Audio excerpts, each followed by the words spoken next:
Aduba os corações, Pai. Toma as mentes, meu Senhor, em tuas mãos. Prepara, meu Senhor, meu Pai, as nossas vidas, meu Senhor, para receber a tua palavra nesta noite, em nome de Jesus.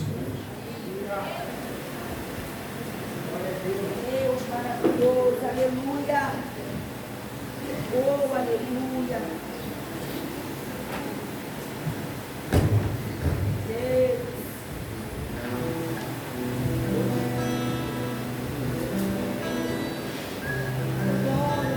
Som, ei, som, 1, 2, som. Ei, som, 1, 2, som. Ah, ei. A paz do Senhor, igreja. Amém. Esse pastor está ficando metido, né? Eu ganhei, irmão, então tem que usar. Vamos ler o texto, depois nós daremos alguns anúncios. Abramos as nossas Bíblias em 2ª carta de Paulo aos Coríntios, capítulo de número 12. 2ª carta de Paulo à igreja de Coríntios, capítulo de número 12. Aleluia. Amém, igreja? Achar Coríntios é mole, né? Mas eu estou vendo alguém folheando a Bíblia ainda. Vamos lá. O ruim é achar Filemão, Jonas, Obadias, Naum. Vamos lá. 2 Coríntios, capítulo de número 12. Diz assim: em verdade que não convém gloriar-me, mas passarei as visões e revelações do Senhor. Conheço um homem em Cristo que há 14 anos, se no corpo não sei, se fora do corpo não sei, Deus o sabe, foi arrebatado até o 3º céu. E eu sei que tal homem, se no corpo, se fora do corpo não sei, Deus o sabe, foi arrebatado ao paraíso e ouviu palavras inefáveis, de que ao homem não é lícito falar. Eu assim me gloriarei eu, mas de mim mesmo não me gloriarei, senão nas minhas fraquezas. Porque se quiser gloriar-me, não serei nércio, porque direi a verdade. Mas deixo isto, para que ninguém cuide de mim mais do que em mim vê, ou de mim ouve, e para que me não exaltasse pelas excelências das revelações, foi-me dado um espinho na carne, a saber, um mensageiro de Satanás, para me esbofetear, a fim de não me exaltar, acerca da qual 3 vezes orei ao Senhor, para que se desviasse de mim. E disse-me: a minha graça te basta, porque o meu poder se aperfeiçoa na fraqueza. De boa vontade, pois, me gloriarei nas minhas fraquezas, para que em mim habite o poder de Cristo. Pelo que sinto prazer nas fraquezas, nas injúrias, nas necessidades, nas perseguições, nas angústias, por amor de Cristo, porque quando estou fraco,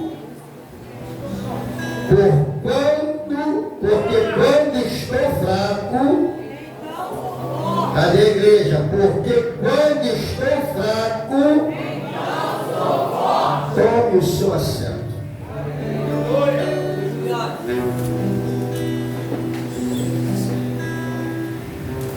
Aleluia. Irmãos, antes de nós entrarmos na mensagem,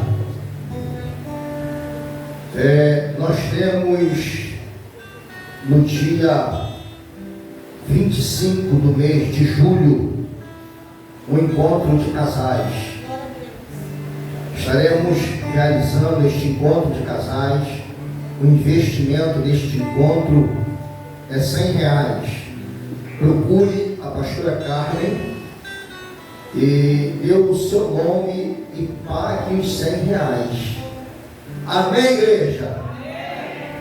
Esse encontro será só para noivos e casados. Os namorados vão ficar ainda de stand-by. O que é stand-by? Quando você desliga a televisão, aqui fica vermelho. Isso é stand-by. Ela está ligada na tomada, está vermelha, está ligada, mas só que não aparece a tela. Então isso é stand-by. Então vão ficar stand-by. Alerta para que no próximo ano fiquem noivos ou casam-se e participem desse encontro de casais. Estamos querendo fazer extra igreja, estamos querendo fazer um salão, mas estamos encontrando algumas dificuldades para alugar o salão, porque mês de julho são muitas festas, que o povo realiza, o povo para fazer festa, Então, aí depois diz que está duro, mas vai lá, passa o cartão, mas quando chega a fatura, precisa pagar. Amém, igreja? Aleluia. E amanhã nós temos a nossa consagração, Tem sido uma bênção a nossa consagração. E quinta-feira, a nossa campanha de quinta-feira. Irmão, segunda-feira passada, o céu ficou, não sei se o céu ficou baixo, ou não sei se a igreja foi teletransportada, para uma atmosfera sobrenatural. Eu sei que se deixasse o pregador, pregaria aqui até 7 horas da noite. Eu falei para ele, não, 6 horas. Ele ainda passou 6h15, mas a gente levou em consideração aí, porque o negócio estava bom aqui. Então, se envolva na obra. A gente fica às vezes pensando assim, ontem teve um culto aqui maravilhoso, abençoado, Deus falou, ouvimos nossos irmãos convidados que estavam conosco, louvando ao Senhor, e hoje era para que os irmãos que estavam ontem estarem hoje também. Então Cristo em casa. Mas se Jesus nos tratasse da mesma forma que nós o tratamos, estávamos fritos, irmãos. Mas vamos lá. Mas eu estive orando ao Senhor esta semana. Sim, digo para os irmãos que eu estou cansado. A carne está cansada, mas o espírito está pronto. E eu estava orando esta semana e pesquisando, pedindo ao Senhor uma palavra para o culto desta noite de domingo, que antecede o domingo da família, que é o próximo domingo. Próximo domingo é o domingo do culto da família, que haverá consagrações de obreiro aqui na igreja. Então, eu estava orando ao Senhor com a mensagem que o Senhor nos desse hoje. Eu ia pregar, irmão, sobre Jonas, o fujão. Mas sabe quando você está orando ao Senhor e você não sente a mensagem no teu coração, na tua mente, e o Senhor fala contigo, não é essa? Eu folheando a Bíblia, caí aqui em 2 Coríntios, capítulo de número 12. Vamos falar do apóstolo Paulo, é uma incógnita, porque existem muitas teorias sobre o apóstolo Paulo, quem ele foi. Segundo um dos historiadores, ele era calvo, não enxergava bem, as pernas de Paulo eram um pouco tortas, era um homem aproximadamente de 1,5 metros. Aprendeu toda a Torá, era versado na Torá, conhecia as 613 leis que exige a Torá, e ele teria que recitar, como ele conhecia, ele teria que recitar isso na ponta da língua. Conhecia a Bíblia, foi instruído pelo mestre Gamaliel em toda a Escritura. Era um homem que ele perseguia a igreja naquela época.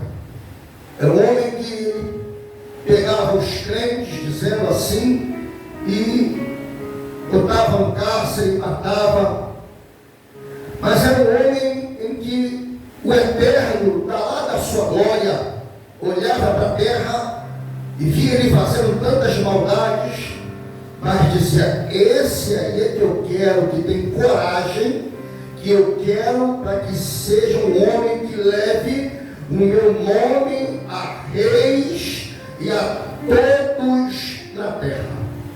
Não importa quem você foi no passado, não importa qual é a sua origem, quem foi os seus pais, a sua genealogia para o Senhor.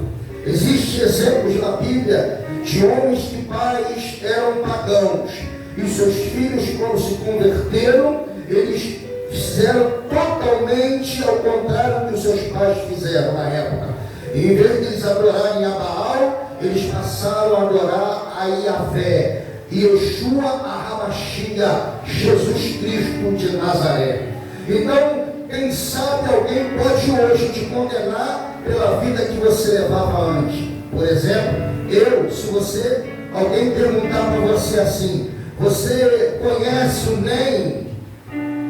Você não vai saber quem é esse NEM. NEM era apelido da época, quando me conheciam lá fora. Mas quando eu me converti, passei a ser chamado de Maxwell. Então, hoje em dia, as pessoas se perguntam: onde mora o pastor Maxwell? Onde é a igreja do pastor Maxwell? Todos sabem dizer, mas se perguntarem assim: aonde fica a igreja do NEM? Ninguém vai saber. Então a tua origem, da onde você saiu, isso só vai ficar marcado na sua memória, para você entender que você não é nada, porque da onde o Senhor te tirou, Ele pode tirar outros também, para fazer um vaso usado nas mãos dEle. E foi assim na vida de Paulo, irmãos. Às vezes nós nos achamos muita coisa, mas nós somos ainda, irmãos, a rapina do tacho. Quando Paulo escreve a epístola a 1 Coríntios, porque uma das cartas que ele escreve, ela desaparece, ela some. Aí Paulo escreve novamente 1 Coríntios, e quando escreve a primeira epístola, estava havendo uma confusão na igreja, estava havendo uma divisão na igreja, porque um dizia assim: eu sou de Paulo, eu sou de Apolo, eu sou de Cefas, eu sou de Cristo. Aí Paulo: para, Cristo está dividido? Eu não batizei ninguém. Cristo não está dividido. É necessário que possamos estar todos no mesmo sentimento, na mesma visão. Pode ler lá, 1 Coríntios capítulo 1, versículo 10. Precisamos ter a mesma visão, o mesmo sentimento, falar a mesma língua. Aí acrescenta Lucas e Atos dos Apóstolos, que eles todos os dias estavam em comunhão, no partir do pão, em singeleza, e assim o Senhor apresentava o número daqueles que haviam de serem salvos. Então entenda que se a união, se é o mesmo pensamento, se fala a mesma língua, quem dá o crescimento da igreja é Ele, não sou eu, é Ele que dá o crescimento. Pastor, nós somos várias cabeças pensantes, sim. Ninguém aqui é robô, irmãos. Ninguém aqui é robô. Nas nossas veias não tem fios elétricos. de pegar a tomada e ligar a tomada, colocar uma extensão para ligar a tomada, para carregar a bateria para a gente passar, não. A nossa bateria é espiritual. A nossa bateria, ela se carrega no joelho, na palavra, na oração. A bateria espiritual, ela se carrega assim. Aí você se enche, fica com a estrutura espiritual para caminhar, e caminha uma semana, 2 semanas, e vai meditando e vai caminhando. Aí se enquadra no Salmo capítulo 91, verso de número 7. Enquanto nós estamos caminhando, 1000 caem ao nosso lado, 10.000 à nossa direita, mas nós não somos atingidos, porque nós não olhamos nem para a direita nem para a esquerda, como diz o Senhor para Josué. Nós olhamos para o alvo. Nosso alvo é Jesus. Não importa quem está à nossa esquerda, à nossa direita, dizendo não vai acontecer, não vai conseguir, não vai. Quantos não vai, mas já ouvimos, e você está aqui hoje, mesmo sofrendo, mas está aqui. Então, quando Paulo escreve para a igreja de Coríntios, 1 Coríntios, estava havendo confusão na igreja. A carta aos 1 Coríntios, né, a igreja de Coríntios, a primeira carta, ela vem corrigindo a igreja. Ela vem dar uma carta doutrinária. Porque quando você olha no capítulo de número 5 de 1 Coríntios, você vê lá que estava havendo algo na igreja em que o filho estava se deitando com a mulher do pai. Aí Paulo fala assim: tira esse do meio, tira esse tal do meio. Aí você vai ver lá no capítulo 5, e no capítulo 5 diz assim: nós não. Que consenso tem o templo de Deus com o templo dos ídolos? Não tem nenhuma. Que consenso tem a igreja com a igreja dos ídolos? Nós somos templo do Espírito Santo. Paulo está dizendo isso para a igreja. Aí quando você olha no capítulo de número 7, está tendo uma confusão lá em questão de quem é casado, de quem não é casado, se é lícito ou se não é. Então estava tendo uma desordem dentro da igreja, e Paulo começa a escrever a carta para que o povo entenda o que está sendo lido. Irmãos, hoje, século 21, nós temos a Bíblia, era de Gênesis a Apocalipse. No passado não, no passado era assim, era um pergaminho. 1 Coríntios, vai lá, leva lá, 1 Coríntios. Aí o emissário, é a palavra certa? É o emissário, ou aquele que vai levar carta ao destinatário, é isso? É isso, estou certo? Minha professora, está certo? Vai levar carta ao destinatário. Ele vai levar o pergaminho, chega lá, o cabra da igreja, ele vai abrir o pergaminho e vai ler o pergaminho. Então havia aqui o pergaminho de 1 Coríntios, havia o pergaminho de Colossenses, havia vários pergaminhos. Eles depois se juntaram para tentar deixar para nós uma Bíblia mais explicada. Se você pesquisar, a Bíblia, ela foi escrita, ela não tem capítulos, ela não tem versículos, ela foi escrita por ordem e ação. Não existe na Bíblia original capítulo 12 de 2 Coríntios, não, é tudo junto, irmãos, não tem nada separado, mas para que você e eu entendêssemos melhor, né? Então as editoras, elas criaram isso para nós. Isso já vem lá de 500 anos atrás, dos 300 anos atrás, até chegar a nós. Mas lá os pergaminhos era tudo por ordem e ação e detalhe. Era escrito em hebraico e em grego. Antigo Testamento em hebraico, Novo Testamento em grego. Quem sabe ler grego aqui? Quem sabe ler o hebraico? Alguma coisa o pastor arranha. O hebraico, ao nosso português, a gente lê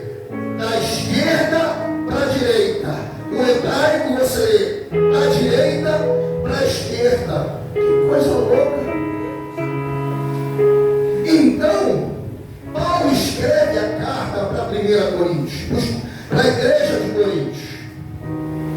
Aí vem aquela confusão, lá no capítulo de número 12 de 1 Coríntios, que um profetiza aqui, o outro profetiza ali, e Paulo começa a colocar ordem. Olha, quando um profetizar, o outro fica quieto. Todos podem profetizar, mas um após o outro, né? Então, mas quando começar a pregação, cessa a profecia. E se você falar em profecia, falar em línguas, sem a Bíblia estar aberta, se não tiver intérprete, senta, e porque você está falando em mistério, você diretamente com Deus. Porque quando se fala em línguas e tem intérprete, fala a igreja. Mas quando você fala em línguas e não tem intérprete, senta, que é uma conversa entre você e Deus. Paulo está instruindo a igreja de Coríntios como se como pôr ordem no culto. Porque, irmão, se nós observarmos, a Michelle tirou aqui, mas eu sei que ela vai colocar, está aqui na bandeira do Brasil, ordem e progresso. Para haver progresso, é preciso e é necessário haver ordem. Tanto que quando Deus criou os céus e a terra, Ele criou tudo, a cada dia uma coisa. Você pensa que os céus e a terra, eles foram criados quando Ele disse lá, no princípio criou Deus os céus e a terra? Não. Deus já existia há muito tempo atrás. Quem criou Deus? Não me faça essa pergunta quando eu não sei te responder. Você só vai saber quando você chegar lá em cima. Se permanecer fiel até o fim. Aqueles que permanecerem fiéis até o fim, esses serão salvos. Então, quando ele fala assim, no princípio, a palavra no princípio, ela significa bereshit, é origem, começo, nascimento. Daqui em diante vai ser relatado isso. No princípio, criou Deus. Para é a palavra hebraica, significa Ele criou do nada. Deus, Ele criou o universo do nada. Aleluia, irmãos. O Deus que nós servimos, Ele é um Deus poderoso, que pega as coisas que não são para confundir as que são. Ele pega as coisas que não é para confundir as que é. Então, quando Ele falou que Ele usando o seu servo no princípio, bereshit para Elohim. A palavra Elohim, ela está no plural, significa deuses, Deus Pai, Deus Filho, Deus Espírito Santo. Então, o que Deus está querendo dizer ali? Eu estou no princípio da criação. Está eu, Deus Pai. Está eu, Deus Filho. Está eu, Deus Espírito Santo. Aleluia. Dá uma rajada de glória aí.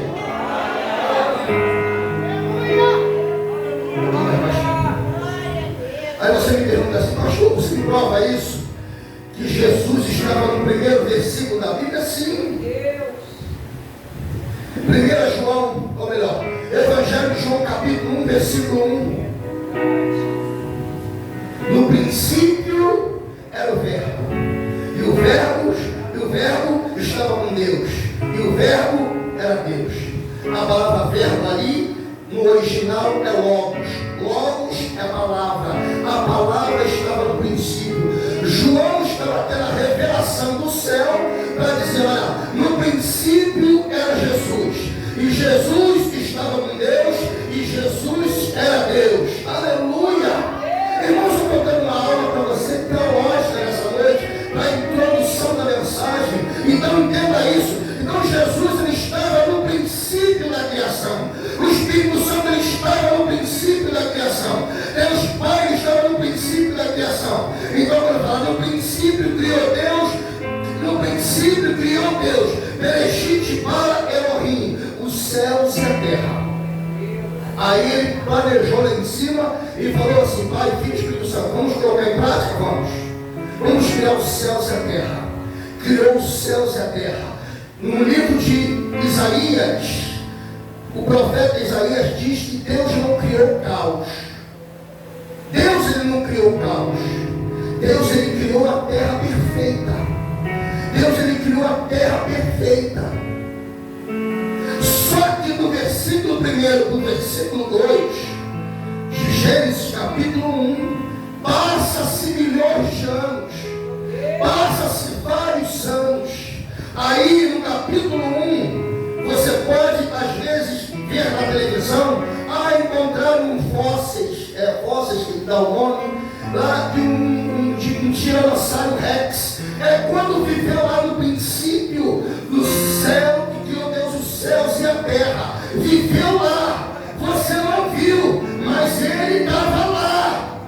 Mas quando passa do versículo 1 para o versículo 2, há um cataclisma, há uma explosão, que a ciência, a minha professora, ela pode explicar muito bem isso, que houve um Big Bang, e através do Big Bang criaram-se as galáxias, criaram-se os mundos, mas não é isso que a Bíblia diz. A Bíblia diz, no capítulo 10, no versículo 19, do Evangelho de Lucas, diz que Jesus estava vendo Satanás caindo do céu sobre a terra, como um raio. Então, quando Satanás foi expulso da glória, quando ele queria ser maior do que Deus, foi expulso da glória e bateu na terra, houve uma explosão que a ciência chama de um Big Bang, em que criou-se os mundos, mas não foi a queda de Satanás, foi a queda de Satanás que se chocou com a terra e destruiu tudo que Deus criou, que Deus tinha criado. Aí no versículo 2 está escrito assim: e a terra era sem forma e vazia. Ai, irmãos, como que Deus criou a terra sem forma e vazia? Deus não cria você, Deus não te deu vida para nada. Deus tem um propósito na tua vida. Deus não te criou para caos, Deus não te criou para fazer nada, Deus não te criou para ficar sentado, não. Existe um propósito na tua vida. Aleluia, aleluia. Então quando Satanás ele bate na terra, há uma explosão que a ciência chama que ali houve o Big Bang. No versículo 1 está: no princípio criou Deus os céus e a terra. Essa mensagem é de 2 horas, tá, irmãos? Vocês não me ouviram aí. Falta muita coisa ainda.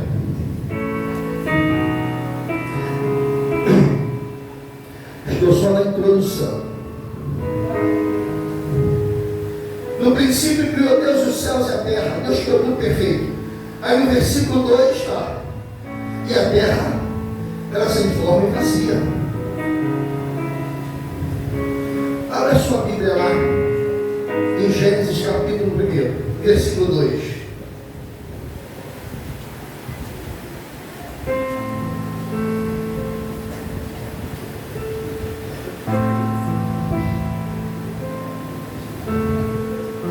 Esse na sua Bíblia não está escrito assim: e a terra era sem forma e vazia. Não está escrito assim? Era sem forma e vazia. A Bíblia está assim, a pessoa levanta a mão. Isso. Olhe para cá que eu vou te explicar. Depois você deixa o cachê para lá fora, tá? Estou te dando uma aula de teologia. Culto de domingo. A terra era sem forma e vazia. O nosso português, a nossa língua, os nossos vernáculos não se comparam com as línguas originais. As línguas originais, o hebraico e o grego, são ricas. O hebraico não existe vogais, existe consoantes que têm som de vogais. E uma consoante, dependendo do traço, ela tem várias funções. Enquanto fala assim, e a terra era sem forma e vazia, no original não existe a palavra era. O hebraico não existe a palavra era. Na nossa Bíblia está assim, era sem forma e vazia. No original está assim, e tornou-se vazia. Olha como muda de figura. Era ou tornou-se. Tornou-se é porque aconteceu alguma coisa lá atrás. Tornou-se vazia. Aí o que o Senhor fez? Espírito Santo paira sobre a face das águas. E o Espírito Santo começou a parar sobre a face das águas. A palavra pairar, ela no original ela significa chocar. Uma galinha para dar a luz aos seus filhotes, ela fica sobre os ovos há um tempo determinado. Assim o Espírito Santo ficou pairando sobre as águas. Pairando sobre as águas, ou seja, ele ficou chocando até o momento certo que o Senhor viesse a dar vida. E ficou chocando, ficou pairando, até que chegou o momento em que o Senhor falou assim: haja luz! Criou-se a luz cósmica, não o sol e a luz, não, a luz cósmica. Criou, haja luz, o haja de Deus. E a cada dia Deus foi criando uma coisa. Haja separação entre águas e terra. Haja luminares entre a noite e o dia. A terra produza fruto. O peixe produza o seu fruto. Produza mantimento. Ou seja, o mar, a água produza o seu mantimento. Produza peixe. Terra produza animais. Terra produza árvore frutífera. Haja. Mas quando foi para criar o homem, ele disse assim: façamos o homem a nossa imagem e semelhança. Tudo que Deus criou foi bom. Tudo que Deus criou, segundo a sua espécie. Pode ler o capítulo 1 de Gênesis.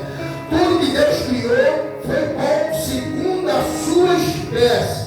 Ele disse: água, mar, produza.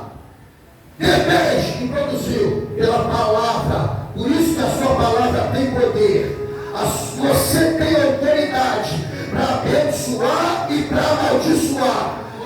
De uma fonte não pode jorrar 2 tipos de águas, ou água amarga ou água doce. Ou você profetiza água amarga, ou você profetiza água doce. Aleluia.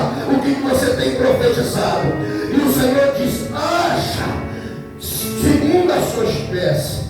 E quando ele foi fazer o homem, ele disse: façamos o homem a nossa imagem, conforme a nossa semelhança.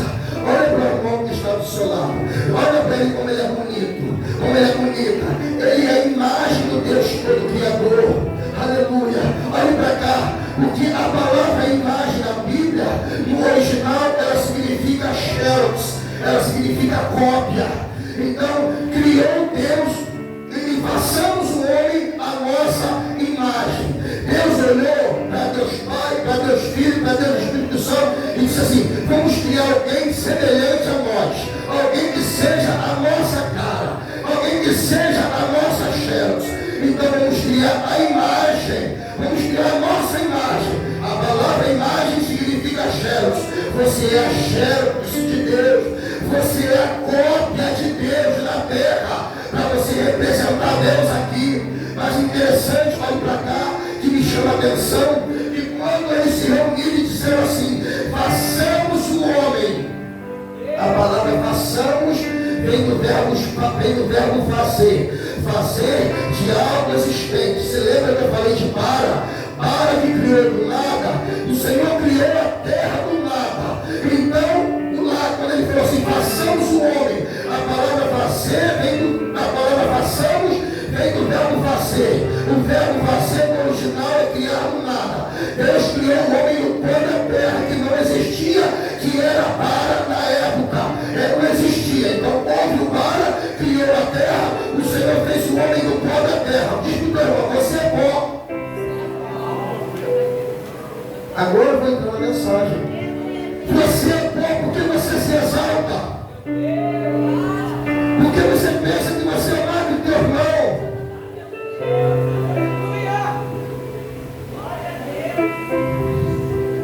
Somos pó.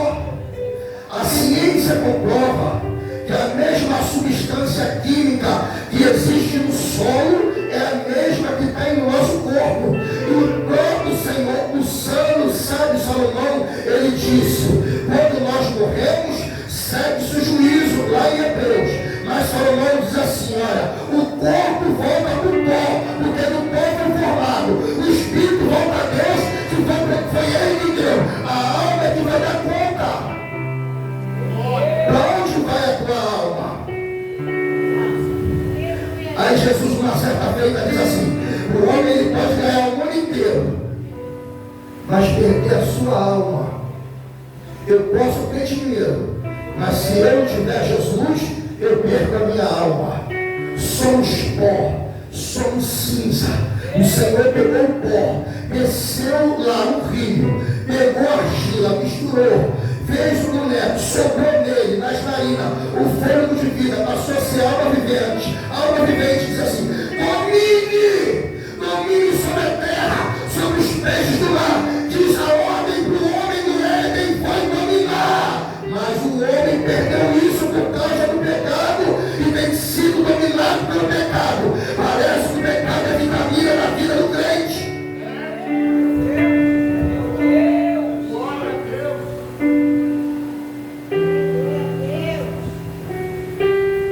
Meia hora de introdução, tá bom? O que mais? Dá uma rajada de glória.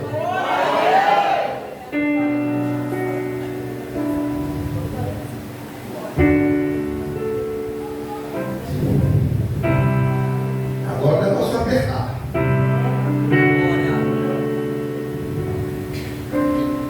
Quando é na segunda carta de Paulo aos Coríntios, Paulo, na primeira carta, ele doutrina a igreja.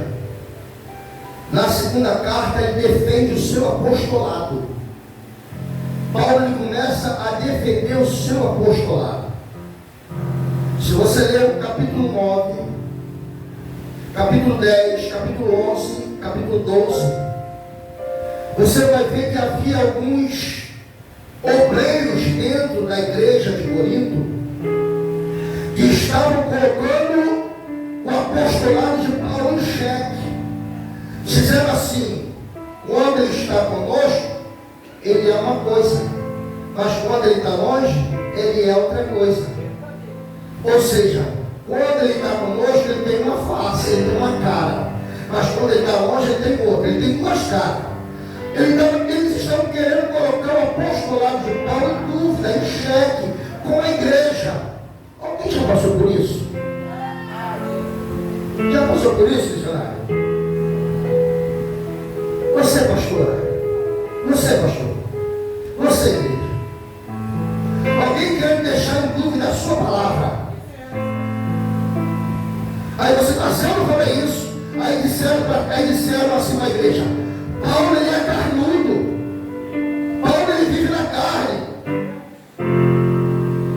No capítulo 10 ele diz assim, ó: rogo, pois, que quando estiver presente, não me veja obrigado a usar com confiança da ousadia que espero ter com alguns, que nos julgam como se andássemos segundo a carne. Ou seja, alguns estavam dizendo que Paulo era carnudo, que Paulo andava segundo a carne. Paulo queria se aproveitar da igreja para ser abençoado, como a igreja de Colossos que foi abençoada. A igreja de Colossos abençoou o ministério de Paulo. Então existia na igreja de Corinto alguns obreiros fraudulentos que queriam tirar Paulo de jogada para entrar em cena, para comer na gordura da igreja.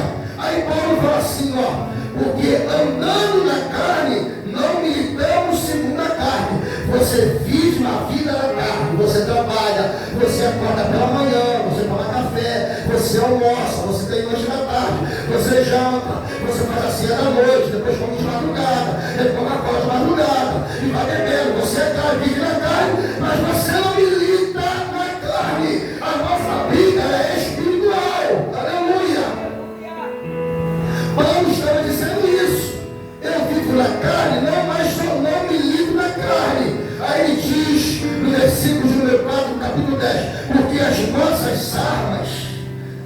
Porque as armas da nossa milícia, elas não são carnais, mas sim poderosas em Deus para a destruição de fortalezas. Paulo começa a ensinar a igreja. Olha, igreja, eles estão dizendo que eu estou vivendo na carne. Eu posso viver na carne, mas eu não milito na carne, porque as armas que eu milito, elas são poderosas em Deus para destruir fortalezas de Satanás. Irmãos, destruir fortaleza. Você se lembra do capítulo de número 46 do livro de Salmos, em que o salmista diz assim: Deus é o nosso refúgio e fortaleza, socorro bem presente na angústia, pelo que não temeremos, ainda que a terra se mude, ainda que os montes se transportem para o meio do mar, para o meio dos mares, ainda que as águas rujam e se perturbem ao rio, cujas correntes alegram a cidade de Deus, o santuário das moradas do Altíssimo, Deus está no meio dela, não será abalada, não ajudará ao romper da manhã. As nações embraveceram, os reinos se moveram, mas ele levantou a sua voz e a terra se derreteu. O Senhor dos exércitos está conosco, o Deus de Jacó é o nosso refúgio. Vinde e contemplai as obras do Senhor, que desolações tem feito na terra. Ele faz cessar as guerras, até o confim da terra, regular com porta-lança, e nos carros de fogo, aquietai-vos e sabei que eu sou Deus. Serei exaltado entre as nações e serei exaltado sobre a terra. Ele é o nosso Deus, o nosso refúgio. Ele é só Ele que é o nosso refúgio e fortaleza. Aleluia.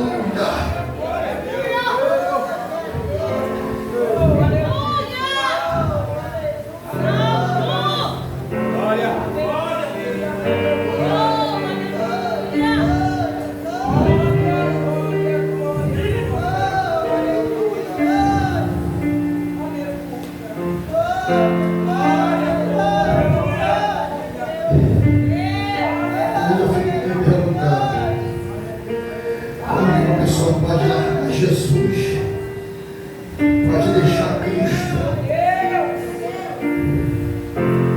As pessoas hoje em dia vão embora da igreja, irmãos, por coisas banais. Às vezes porque está sentado num banco da igreja, aí pede para a pessoa sair, você está no banco de trás, a pessoa vai embora. Quantas vezes eu saio do banco aqui a cadeira, eu não sou apegado isso aqui não.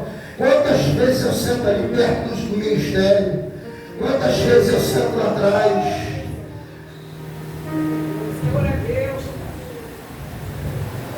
Às vezes por alguma coisa que acontece, tem um olhar, as pessoas largam Jesus aí. O Senhor é o nosso refúgio e fortaleza. Você pode viver na carne, mas milita no Espírito. Não é para você viver na carne para pecar que eu estou dizendo.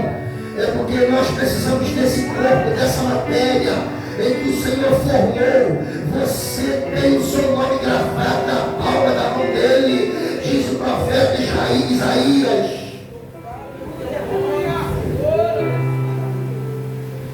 Paulo defende o seu apostolado.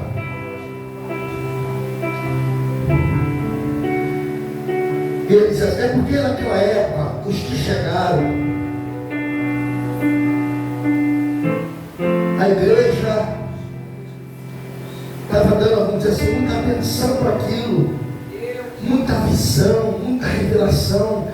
Não é que isso é ruim, não, irmãos, isso é bom, mas acima de tudo é palavra. Toda revelação tem que estar dentro da palavra.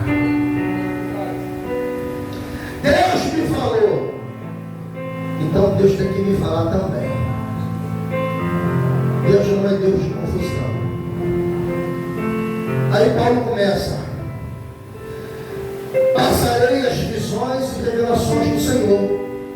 Conheço um homem em Cristo que há 14 anos, se no corpo não sei, se fora do corpo não sei, Deus o sabe, foi arrebatado até o terceiro céu. Paulo aqui, ele está falando de si mesmo. Na terceira pessoa do singular, ele está falando sobre si mesmo, de um homem que há 14 anos, ele foi arrebatado e foi até o terceiro céu. O primeiro céu, não, a palavra céu aqui, ela está no singular. Mas no capítulo 1 do livro de Gênesis, ela está no plural, ela fala sobre céus. Quando ela fala sobre céus, ela está querendo dizer que existe o primeiro céu atmosférico, onde as aves voam, o segundo céu, onde estão as galáxias, as estrelas, e o terceiro céu, onde está o trono de Deus, chamado paraíso. Paulo, ele foi arrebatado. Quando uma pessoa ela é arrebatada, ela não fica como se estivesse morta. E ela, o Espírito, o Senhor leva para dar um passeio. Lembra de João? João, ele foi arrebatado. Deus arrebatou João. Só que João, ele teve a visão e escreveu o livro de Apocalipse, o que o Senhor mandou ele escrever. Paulo aqui, ele é arrebatado até o terceiro céu, e a Bíblia diz, que no versículo que nós lemos, aqui mais adiante, que ele ouviu coisas inefáveis, que não era lícito revelar. Ou seja, ele ouviu coisas lá em cima, que se ele fosse contar aqui na terra, você ia ficar perplexo, não ia entender o que Paulo estava querendo dizer. Para que você entenda, quando João teve a visão do livro de Apocalipse, ele disse assim: lá nós vamos andar em ruas de ouro. Irmãos, lá em cima não existe ouro. Ele estava querendo comparar a belíssima, a estrutura, a magnífica coisa que ele viu lá em cima, e a única coisa que ele poderia comparar é com o ouro, porque o ouro lá em cima não é nada. O ouro aqui embaixo ele vale muito, mas o ouro lá em cima ele não vale nada. Tudo lá em cima é precioso. Então João quis deixar para que a igreja entendesse que nós iremos andar andar em ruas feitas de ouro, mas não é o ouro da terra, é um tipo de ouro lá em cima, vamos dizer assim, mais precioso e mais brilhante do que é da terra. Ele quis deixar o ouro para nós entendermos que é algo precioso lá em cima. Então João aqui, ele ouviu coisas inefáveis lá em cima, que não é lícito revelar para o homem. Então eu quero dizer uma coisa para você e para mim: tem coisas que Deus nos revela, mas tem coisas que Deus não nos revela, coisa que nós só vamos saber quando nós chegarmos lá em cima.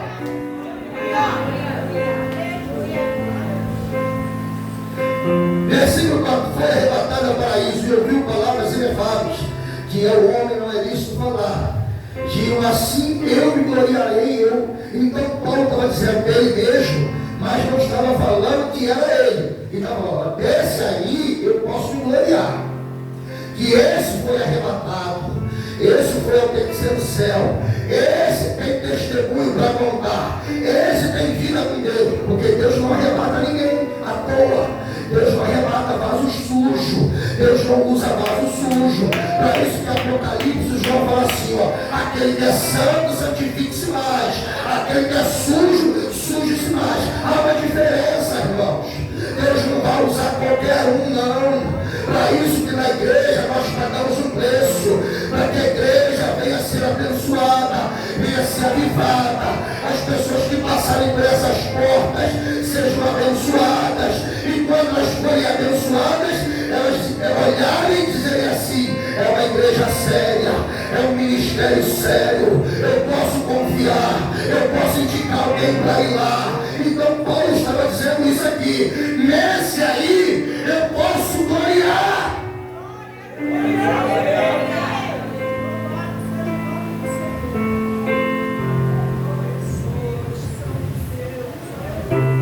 Dá uma rajada aí, eu estou hoje eu comi um churrasco, por isso que eu estou assim, com a garganta seca.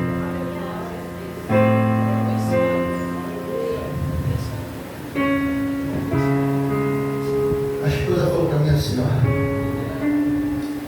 prega uns 15 minutos aí que eu estou cansada. Eu falei, hoje eu estou igual aquela leoa, cansado na carne, mas o espírito eu fico mais uma hora aqui.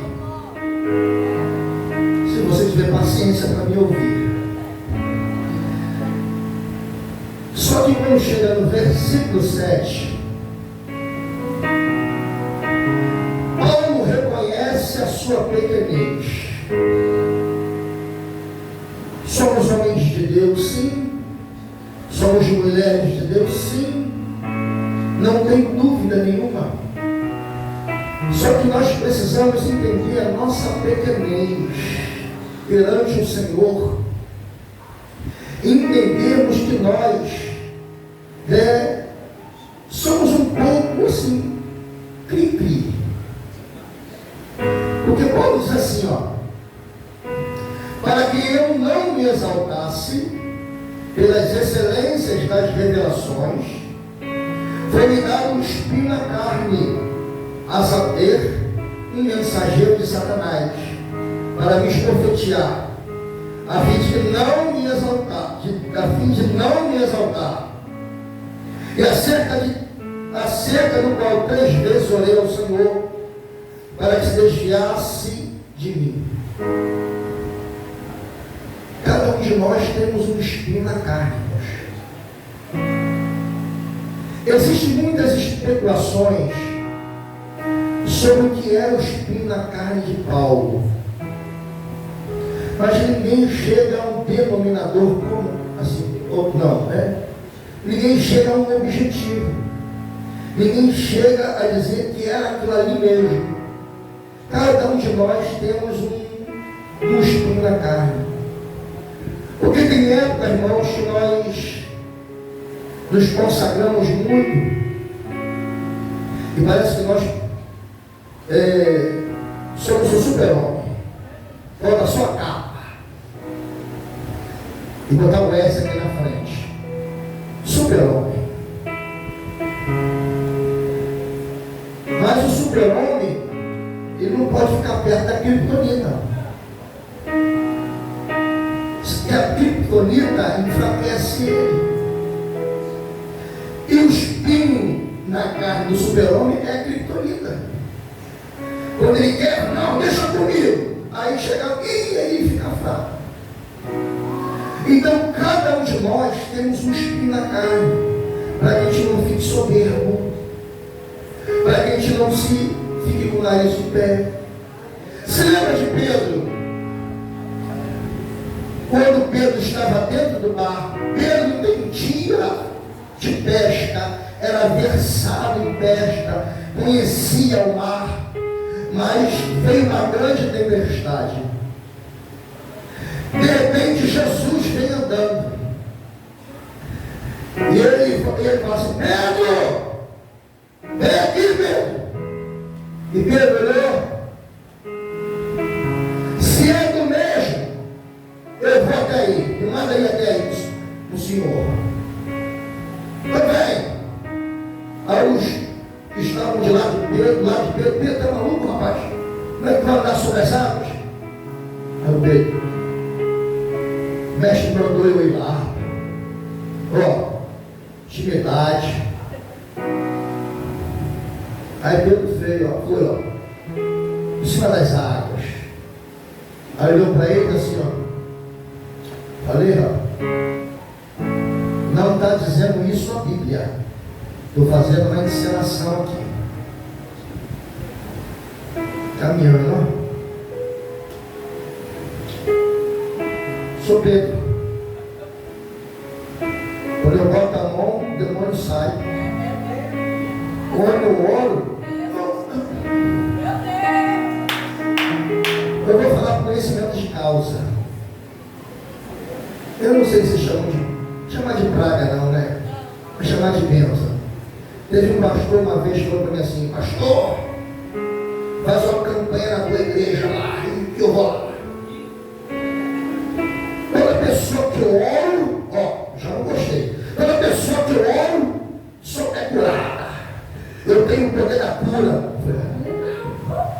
Poderoso, poderoso. Nunca, não vem aqui não. Ele estava poderoso, porque o mestre mandou ele ir. Mas quando ele parou de olhar para o mestre, por causa da soberba, ele passou a olhar para o vento. E quando ele passou a olhar para o vento, ele perdeu a visão e começou a afundar. Por isso que Paulo está dizendo aqui: para que eu não me ensoberbecesse, o Senhor deixou um espinho na carne. Eu sei o meu espinho, eu sei o meu. Você sabe o seu. Você sabe o seu espinho. O Senhor permitiu que o apóstolo Paulo fosse um mensageiro de Satanás esbofetear ele, para que ele viesse a saber que não é nada sem Cristo. Se eu oro e Cristo cura, a glória dele não é minha. Eu sou o instrumento. A bateria, ela não bate sozinha. Ela precisa de alguém aqui para bater. Então Deus, se não usar você, vai usar uma mula para falar. Nós somos pó, feito do pó. E ao pó nós vamos retornar. A gente pode ter muita sapiência, muito intelecto, mas se a gente não estiver aqui, nós não somos nada.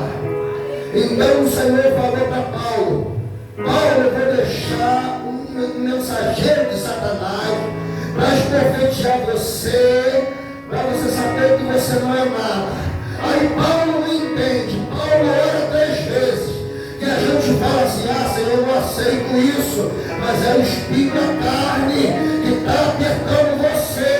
E a gente fala: Senhor, eu não aceito, eu não aceito.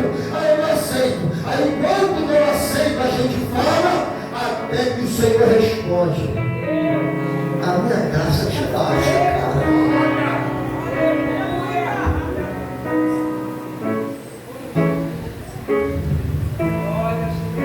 Eu fiz uma cola aqui, mas nem li.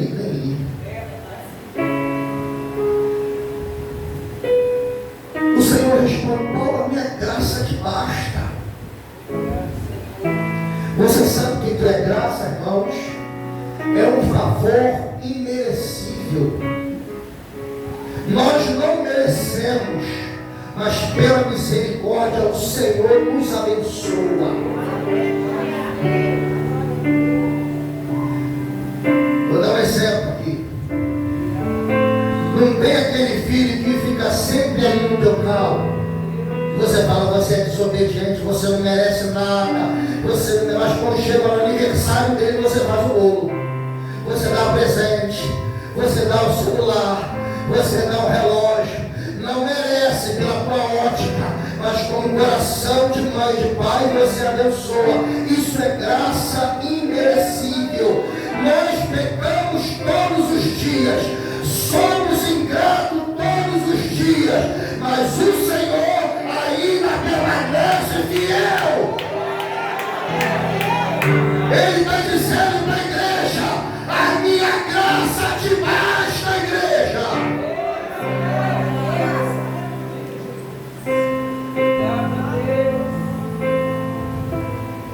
E ele não para não. Ainda fala assim, ó. Sabe por que a minha graça te basta, Paulo? Porque o meu poder se aperfeiçoa na fraqueza. Quando você reconhece que você não é nada, que você precisa de mim para fazer alguma coisa, ora a mim para que eu te dê no tempo certo, porque até agora você não merece, porque você precisa ajustar conta ainda comigo, mas o meu poder se aperfeiçoa na tua fraqueza. Pastor, estou há tanto tempo na igreja e não recebi. Todo fim de ano passa na Globo. Não vou falar o nome não, desculpa, perdão. Passa numa emissora aí, retrospectiva. A gente precisa fazer isso, irmão. Porque tem gente que entra aqui na igreja quebrado, destruído, morto. Jesus, o Senhor fizer, eu dou isso. Aí Salomão fala assim: não faça voto que não possa cumprir, porque senão você é tolo. Aí entra, Deus abençoa pela misericórdia, favor imerecível, graça. Cadê o irmão? Sumiu. Aí, nem satisfação dá. É ingrato com Deus, ingrato com o pastor, ingrato com a igreja. Aí quer bênção de Deus. Irmãos, acha que vai receber do céu?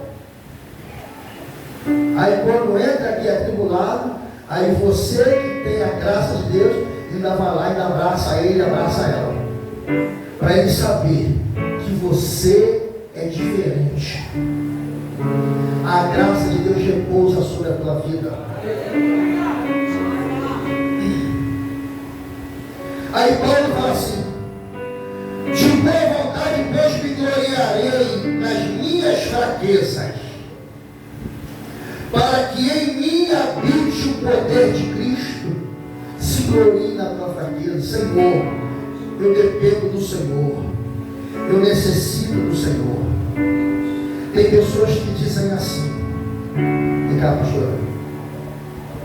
Tem pessoas que dizem assim: eu não posso confiar na pastora não, porque é maldito o homem que confia no homem. Você está enganado. Pode sentar. Você está enganado, que não é isso que a Bíblia fala.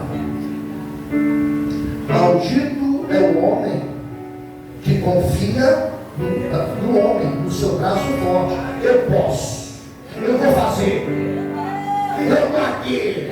Se eu não estiver na frente, não acontece.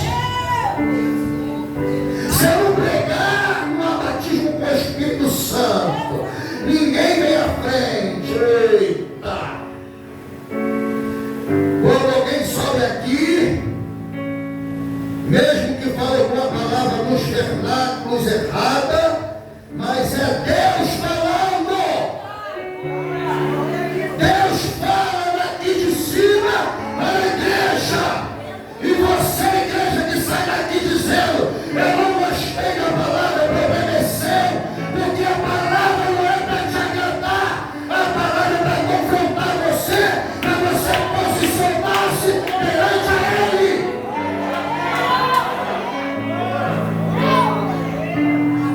Não gostei da palavra.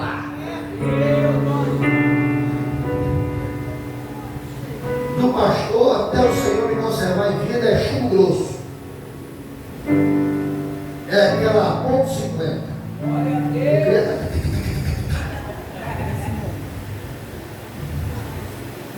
Rapaz, 9 horas já. Agora eu encerro. Depois que o Senhor falou para Paulo, e Paulo reconheceu que ele não é nada, para que o poder fosse aperfeiçoado na vida dele, na fraqueza. Entenda bem isso, irmãos. Não adianta você querer ser poderoso, você precisa se diminuir para que o poder de Deus seja aperfeiçoado em você e em mim. Deus não enche vaso cheio, Deus enche vaso vazio. É preciso estar vazio para Deus encher. Se lembra da viúva?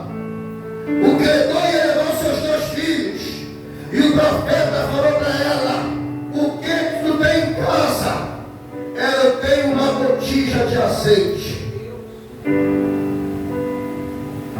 Isso aqui é um copo com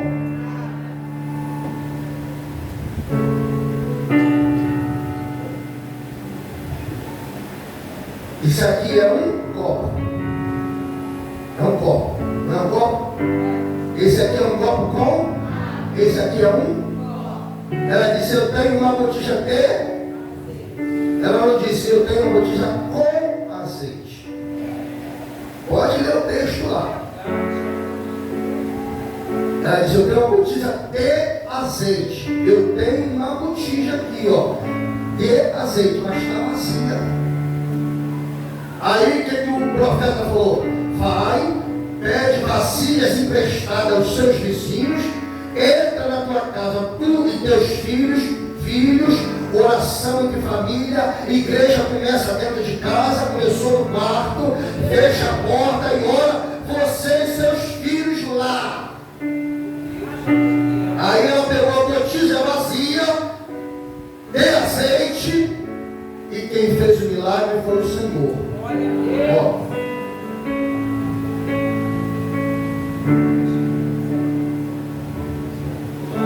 Quando chegou na última vasilha, o azeite parou. Deus não enche vasos cheios, Deus enche vasos vazios. O Senhor quer te aperfeiçoar, o poder dele na tua vida. Então, para aperfeiçoar, você precisa estar assim e não assim. Com meio de azeite, esvazia, para que o Senhor possa encher.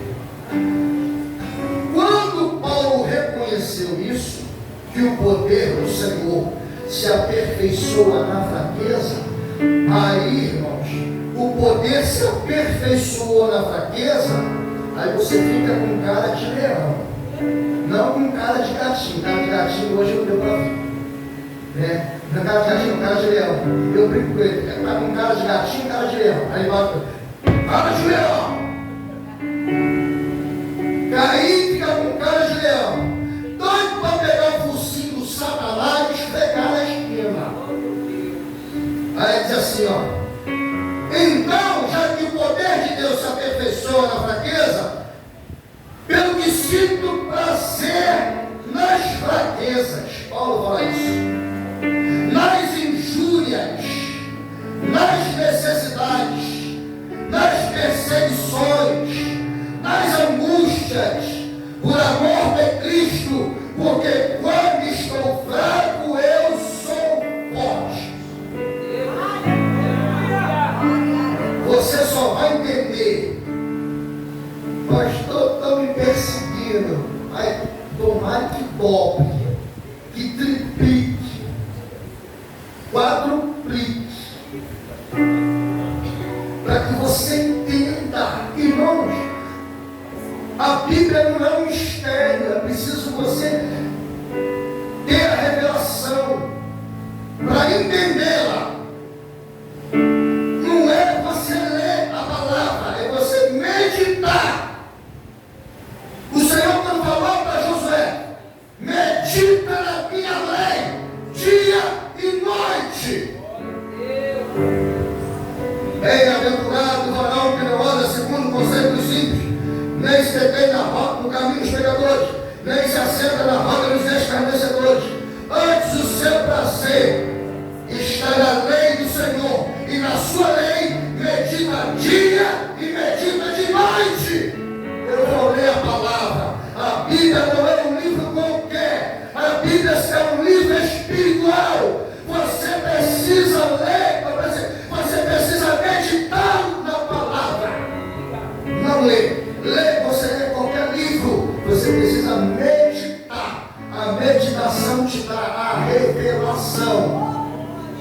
quando você tem a revelação, não tem quem te pare.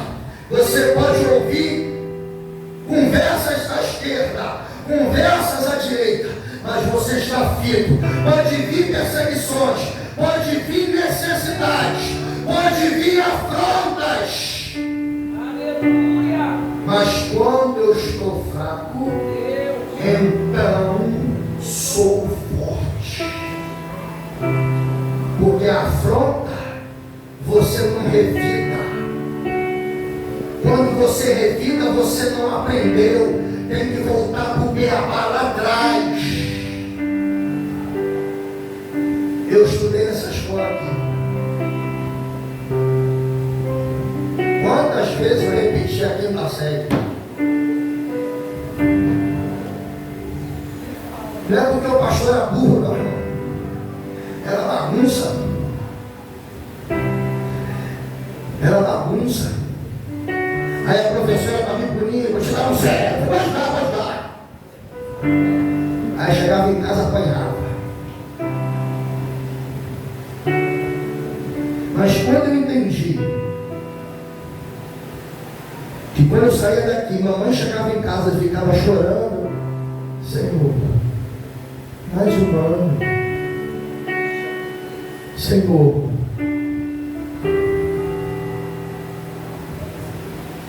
mais um ano, eu passei a entender aqui que o Espírito Santo chora com gemidos inexprimíveis. Ele fala, Pai, de novo, Senhor, de novo. Eu falo tanto, eu dou sinais e não entendem. Continuam a mesma mesmice, não crescem, não aprendem nada, vivem uma fofocada, não se tratam como irmãos, só vivem em facção, quer ser melhor do que o outro, quer fazer melhor do que o outro, e não é isso que eu quero usar. Eu quero fazer como Jeremias, dizendo que era uma criança. Eu preciso de crianças na igreja, que criança abre os lábios para me falar. Porque adulto pensa que sabe tudo e não dá lugar para o meu espírito agir. E a criança é mais fácil para você colocar, não faz isso, não faz aquilo. Deus está falando com você hoje.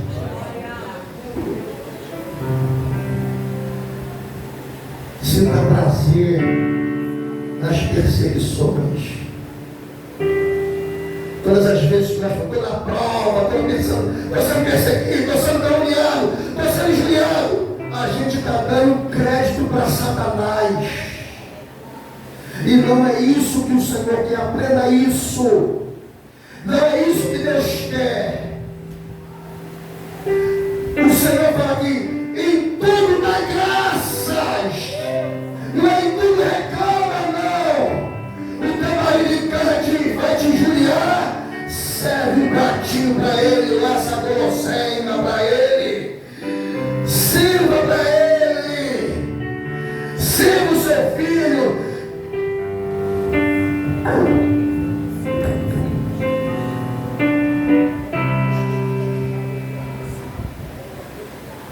Só para vocês ouvirem. Tem uma vizinha do meu lado agora. Está aí há 2 semanas. A gente não via quem estava ali. Hoje que eu a vi. Eu vim aqui na igreja, eu fui comprar pão. Quando eu estou chegando na porta de casa, ela está aí assim no portão. Aí eu, bom dia! E entrei. E ela deu minha atenção.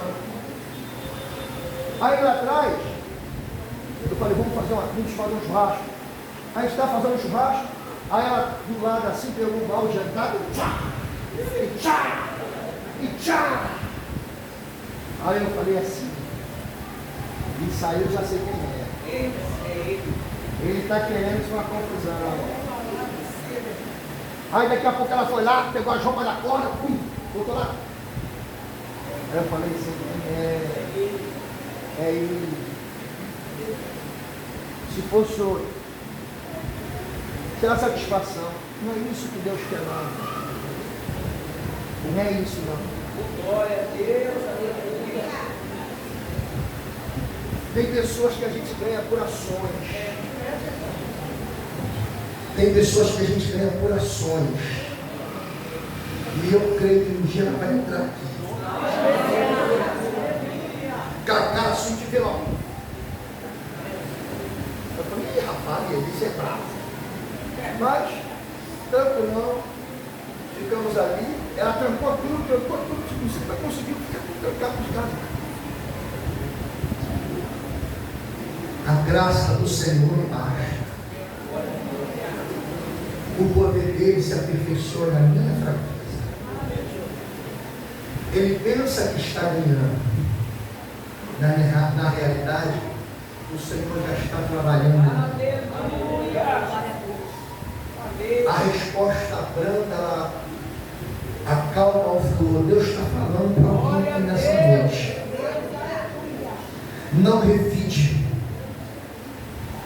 O Senhor pode dizer para alguém aqui, não sei quem é. O justo não se justifica. Quando o povo estava para atravessar o Mar Vermelho, falou com Moisés. Moisés falou assim: o Senhor pelejará por vós e vos calarei. Então é o momento às vezes de se calar e deixar Deus agir. Porque quem se justifica é Ele. Você vai trazer a tua vitória aqui. Neemias, para erguer o muro, estava lá, ó, colher de pedreiro na mão, espada na outra, trabalhando para o Senhor, e esse inimigo estava armado. Você vai e conseguiu completar os muros em 52 dias, tempo recorde, ou recorde.